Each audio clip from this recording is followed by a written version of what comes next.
Hello and welcome back. It's puzzle time with Sudoku Sleuth, and we're back with XV puzzles. Negative constraint XV puzzles, probably one of my absolute favorite, as you know, and particularly with the style that I tend to solve them. If you haven't kind of already recognized XV times 4.3, that's very much NurglesGift's signature. He tends to, I say he, I'm actually not entirely certain it is he tends to actually use sort of that XV times something. I haven't quite cracked the code as to why they are labeled as such or titled as such. But anyway, really looking forward to today's puzzle. Let's have a look. I'm pretty sure, yeah, 1-star difficulty rating, 95% plus as of the time of recording, so we are certainly in for a treat. Let's take a look at today's puzzle and rule set with XV times 4.3 from NurglesGift. Let me just double check everything's recording. Yes, it is. And rules wise, so we have normal Sudoku, obvious, place the digits 1 to 9 once each, every row, column, box. Then we've got cells connected by an X must sum up to 10, V must sum up to 5, and all X's and V's are given, so negative constraints applies, plus crop key dots, although no negative constraint as far as I could tell on the crop key dots. So quick walkthrough, that means place the digits 1 to 9 once each in every row, every column, every 3 by 3 box, of course. Then if this cell is a 2, for example, these two cells have to add up to 10, so that would have to be an 8. These two cells would have to add up to 5, so this would have to be a 3. Can't have anything that adds up to 10 that doesn't have an X between them. Can't have anything that adds up to 5 that doesn't have a V between them. So these digits will not be allowed under today's rules. Then we have black crop key dots, if this cell, and white crop key dots to be fair. So if this cell is 2, this cell has to be in a 2-to-1 ratio, so that would be 1 or 4. And this cell would have to be consecutive, so that would have to be 1 or 3. I'm going to assume that negative constraints do not apply as such. So the fact that these are in a 2-to-1 ratio and these are consecutive, the absence of a white dot and the absence of a black dot, I'm going to assume is totally fine under today's rules. So, as always, to play along, link in the description down below for you to do so. And with that said, I'm going to restart the clock, see how I get on. And you guys have seen this often already. So I like to start off by coloring my V's. So essentially to get to a 5, you're either going to be doing 1, 4 or 2, 3. Once you place one of them, whichever one it is, you know that the other pair is going to have to be different. And it's the same if it's in the same row, as is the case here, or in the same box, as is the case here. Right, okay. We can also obviously kind of make some deductions about these 10s. So the way to get to a 10 is it's sort of 1, 2, 3, 4, coupled with 6, 7, 8, 9, essentially 1 and 9, 2 and 8, 3, 7, 4, 6. So I know that these cells are made up of a low digit, 1, 2, 3, 4, and a high digit, red. Now this cell and this cell have to be the same for it to actually be able to add up to 10. So I know that this is blue. I know that this is red. I know, of course, that this is red, so add up to 10. I know the fact that there is a blue in row 6 means that these two cells cannot be a double blue. That would be 3 in the same row. That doesn't work, so that's going to have to be green. These are going to be reds. What more do I know? In the column here, in column 7, I've already got a blue, so this has to be green. Therefore, these has to be blue. This, I say blue and color red. And this has to be red. I always like to color all of my XVs as quickly as I can.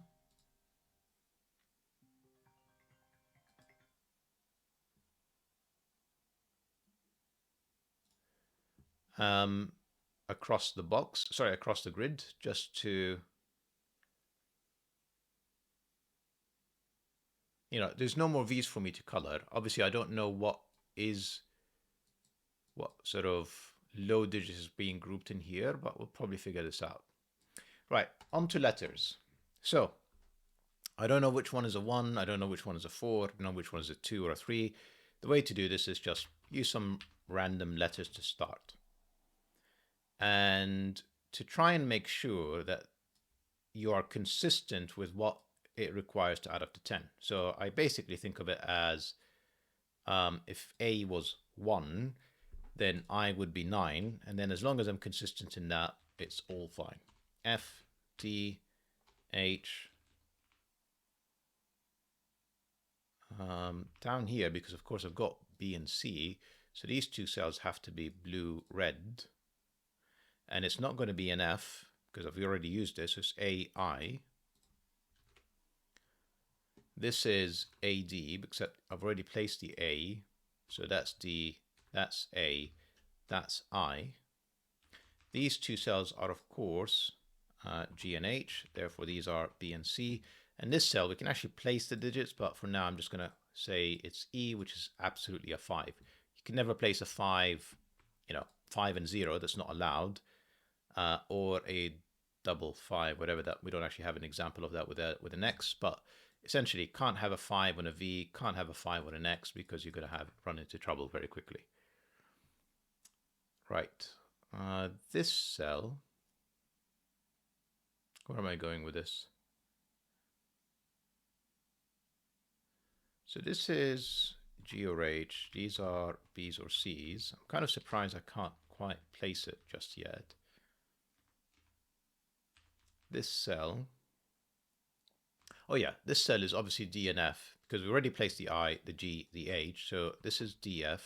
Can't have D next to the A because there's no V, so that's sort of negative constraint being applied here. Still color it. And not sure there's a lot more I can do just yet. Whatever this BC is, it's not here. It's going to be down there. Whatever this BC is, it's going to be up here. So the E is there. That's not E. That is E. That's another GH, except we can tell which one it is. It's not H, and obviously it couldn't be H because there's no X. So that's G. If I can type, that's H. Therefore, that's B. That's C. That's G. That is not C. This is B. This is EC. And of course, the C can't be next to the B. So that's E. That's C. That's B. That's H. That's G. That's C. And it's just kind of all coming together very nicely at the moment. Color a few more things. We know what these are. We can just write them in. F, H, both reds. What more can I do?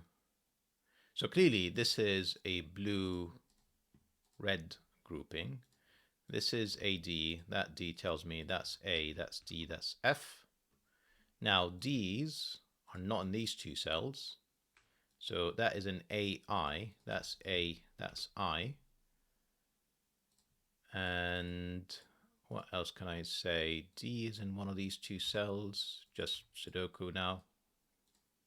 Moving all of these as options. Don't know what these are.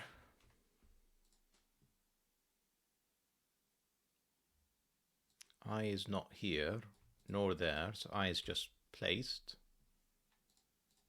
Kind of helpful because it says this is not A and I. No D's. Actually, just quickly, no D's, as you can see with Sudoku. So D is in one of these two cells. D in here is fine, that would be A. D in here is, sorry, F, pardon me. So that's not going to happen. So that's not D, that's F. That's all good. This cell here, I don't see a problem with it being A and I. I don't see a problem with it being, I mean, so it could be, we're going to pencil mark this. So the A couldn't be next to the D, so it could be A and I. It couldn't be H. No H's in here, so it's not BH. It could be CG. So that couldn't be the G, that would be the C, that would be the G. So that's kind of the options that we have for this X. Can I do any better? Not sure. F is in one of these two cells. Just Sudoku again. That would make this a D. Entirely plausible. This cell, not F, not H. So it's not DF. It's not BH. It could be, actually it's not AI either. So it's just B and C. Sorry, B, no, excuse me, C and G. And that C tells me that's the G, that's the C, and I can color them again. These two cells, can I do better now? So we know it's not A and I, it's not C and G. It could be D and F, which we already sort of established previously, D and F that way, or B and H, and seemingly no restrictions on the kind of direction of this one. Okay, so we've pencil marked all of the X's and V's. Let's just squeeze as much more as we can. We obviously know that these crop keys here are going to help us figure out what all of these kind of algebraic symbols stand for. So we will come back to that. But can I make progress first with a bit of Sudoku? You bet I can. That's an F. That means no D here now. So that's D. Like I try, I think with X's and V's to try and place all the low digits because they should be technically the easiest, given just how many pencil marks we've got already placed.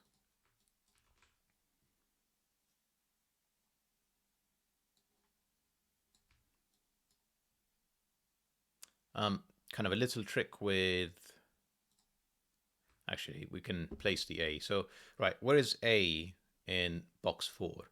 No A's, not next to the D, not A here. So essentially, it's one of these two cells. This cell is problematic because, well, yeah, because then I would have to place the D in here in box 4, and that is a problem. So that's an A. That can't be a D anymore. That is D. That's not D. That is D. And now we know that's not F, excuse me. That's a kind of BH since we removed the option for D. And these are done. A is now none of these, not here next to the D, not here. That's A. Very nearly done now with the blues at least. Not quite, actually, yeah, quite. So no A's is A. No A's, A's, A's. So there has to be an A in one of these two cells. It's not next to the D, so that's A. That's I. That's I. That's A. Looking good. What more do I have? We know that's red. And I think, let me just double check. We should have all the blues placed in every box, and I think we do. So let's see if we can do the same with greens now. Should be very close to anyway. Let's have a think about this. So neither of these cells could be green, just keep that in mind. If it's B, that would have to be C for Sudoku, but then negative constraint would apply, and sort of the reverse is true. So no greens. Can't have both greens here, otherwise they would sort of break XV, and in fact we'd end up with a third one in the same row. So one of these is definitely up here. It's definitely a B, C in here, and then there's a second one that has to be in this row because it's neither of these two. Once I have two greens in here, as in one green, second green, that can't be green, and that's red. So that's B, that's H. Doesn't quite help me place the second green. It's okay. No BCs again, so we can kind of apply the same logic. So again, I have to have two greens between these three cells. Can't be these two, so that's one of them. So that's C, just because of the column. Therefore, that's B. And then we know that C is somewhere in here. We know it's in one of these two cells. Therefore, that's B, that's C. B is not here. B is not there. B can't be next to this H, otherwise we'd have to have a 10 next to it, so that's B. Can't place these two just yet. And I think we've basically got B's and C's done everywhere. C's are not here, C's are not here. C is in one of these two cells, except for this X-wing, basically. Have I got any G's or similar nearby that would help? No. Actually, I haven't placed B's in this box either, so no B, no B, that's B. Doesn't help with this C. It's fine. Keep going.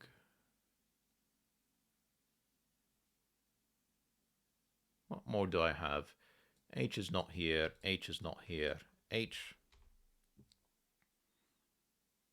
In the column, I need E and F. Seemingly no constraint on them. And then this is just straight up I. And this is E or F. It can't be F next to the D. So that's E, that's F, that's E. Again, colors, because we can. These two cells are known. They are G. You can see that's not G. So that's G, that's H. And he types in N. These three are now known. We may as well just put them in. So we've got a low digit, a high digit, C, I. I is neither of these, so that's I. This we know, and excuse me, we have a low letter. Let me try it again. Black crop key dots. They're either both low digits, 1 and 2, 2 and 4, or it's a high digit, which we know that. So 6 or 8, and then the half of it is 3 or 4. So that is definitely C, and that's an E, which can never be on a black crop key dot. Double of 5 is 10. Half of 5 is 2.5. That C gives me that last C. And we have all of the low digits, at least for now, placed. E here, E there. That's an E. Can I do better? No E's. E's. Fine. Not quite better. Then I have two more. H can't be here, so that's H. That's G. That's a known digit, I. Say digit, letter. E and G. G can't be next to the C, so that's E, that's G, that's E. I still need the G in this box, so that can only be in here, and then an H to finish. Oh, actually, excuse me, I've kind of forgot about this box, so that's G and F for the finish. Right, I'm just gonna color everything, just completionist. So just bear with me a moment. And then I think that's the last set of colors. Right, so what is this telling us now? This has to be 4 or 6 to be consecutive with the 5. Let's start with the 5, that's the obvious part. This would have to be a low digit, so 1, 2, 3, 4, but it has to be consecutive with the 5, so that's got to be 4. The I has to be an 8, and basically we've got everything that we need. 4 plus the B to get to 5, that's got to be 1. The 8, well, with the A, that's got to be 2, that's got to be the 3, that's got to be the 7.